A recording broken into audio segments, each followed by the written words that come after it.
This is Valley News Live at 6.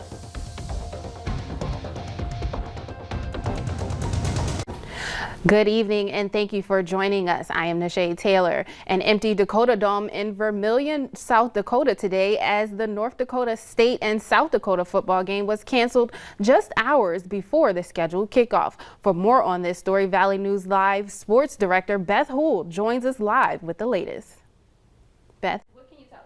Yeah, Nishay, a wild morning as our crew prepared to broadcast today's scheduled game between the Bison and the Coyotes. We learned the game was canceled as the team learned the news at breakfast this morning at their hotel in Sioux Falls. They would quickly pack up and board the buses heading back to Fargo immediately. A source telling me the Bison had multiple positive COVID-19 tests. Our team quickly jumping into action. Our play-by-play announcer Brian Shawn catching up with Director of Athletics Matt Larson moments after the announcement. First of all, just really disappointed for our guys and our staff. I know just all the time and energy that they put into this, and as you said, we've been fortunate as a department that we really haven't been bit by the bug, so to speak, in terms of having to lose games. And unfortunately, you know, with some positives, you know, medical staff just thought it was the best thing to cancel the game. Meanwhile, at the Dakota Dome, staff packing up the game day operations that were already well underway. That's where our color commentator Lee Timmerman was this morning when he got the news. Well, Beth, the sights and sounds of FCS football obviously will not be happening in the Dakota Dome today. Now, Brian Shawn and Ryan Gellner were with the team at the team hotel when they found out that the game was canceled.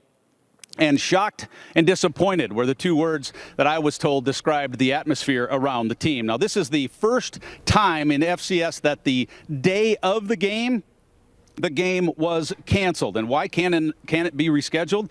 Well, because the Bison have an open date on April 17th, but USD does not. The season opener against Western Illinois with the Coyotes, well, that was already rescheduled. On a day with no football here at the Dakota Dome, yeah, pretty sad, pretty silent right now. Back to you, Beth. Thanks, Lee. North Dakota State was in a three-way tie atop the Missouri Valley Football Conference standings coming into this matchup. They hold that top spot alongside South Dakota State and North Dakota. Neither of those two teams are playing today either. SDSU game canceled after Illinois State pulled out of the spring season, and UND at Youngstown State was postponed with their own positive COVID-19 test. As for the next scheduled game for the Bison, they are set to see the Jackrabbits next weekend. Matt Larson says they plan to play it, but it will come down to what the medical professionals find and determine through further testing and contact tracing. Yeah, it's so sad that that game had to be canceled. I'm sure a lot of people are devastated right now. Yeah, they certainly are. Yeah, thank you so much, Beth. The Missouri Valley Football Conference had 10 teams playing this spring. 6 of those are not playing today as previously scheduled.